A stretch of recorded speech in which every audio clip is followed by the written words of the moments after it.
Have you ever faced an impossible decision and then suddenly you remembered what you stood for and all the noise cleared and you knew exactly what to do?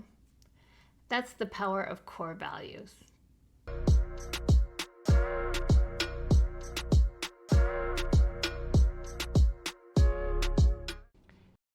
Core values are your internal compass. They help you decide what you're going to do, who you're going to surround yourself with, and what kind of person you become. Core values are especially important when you feel torn and you don't know what to do. When you're torn between the choice of what's easy and what's right. They bring clarity, direction, confidence, and peace of mind, even in chaos.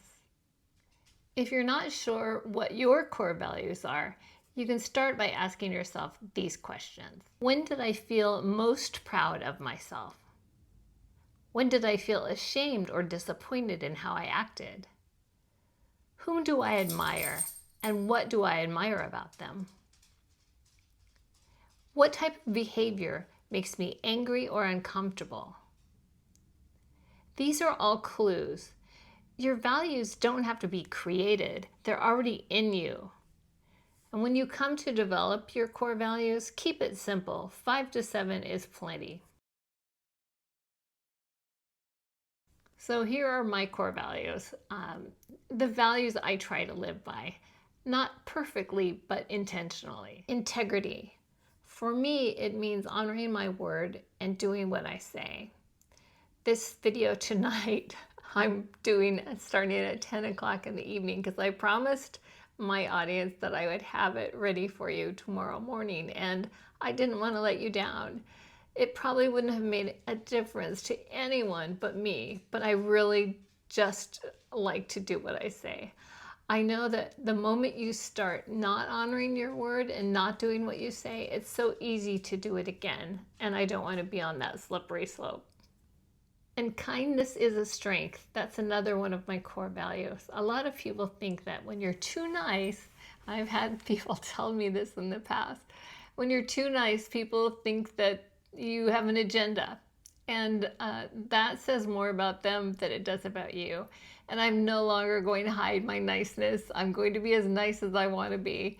And if it makes somebody uncomfortable, well, that's really their problem. Stewardship of little things.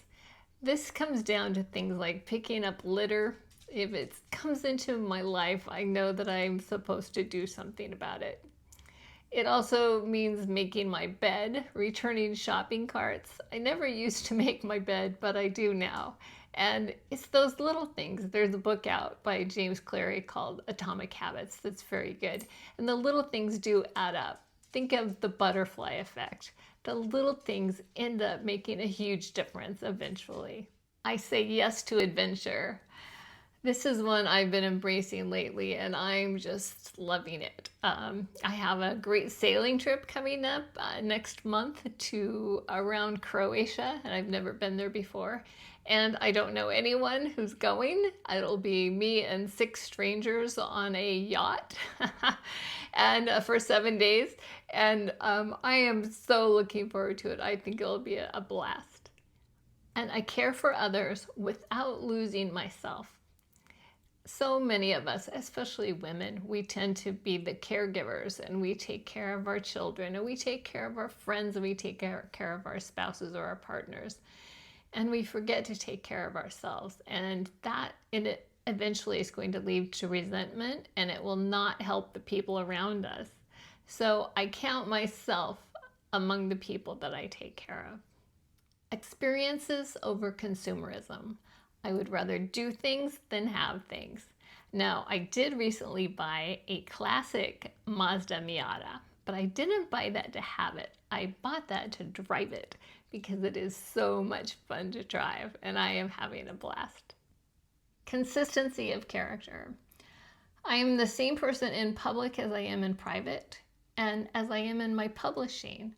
I recently had some people that I only met a few months ago, and they're listening to one of my audiobooks, and they said to me, you know, even though it's professionally narrated, we know it's not your voice, it sounds just like you. And that's true. I do write like I talk, and I am the same person I am on YouTube as I am when I'm sitting down having coffee with my friends or if I'm in a work meeting. I am the same person. How about you? What are your core values? Yours are bound to be different than mine. In fact, they should be because they reflect you. They're your North Star. So here's a challenge. If you've never considered your core values before, write down 5 this week that means something to you. And if you like to share 1 or 2 of them in the comments, especially if you already know what your core values are, I would love that. Thank you very much for watching, and I will see you next time. In the meantime, stay fearless and fabulous.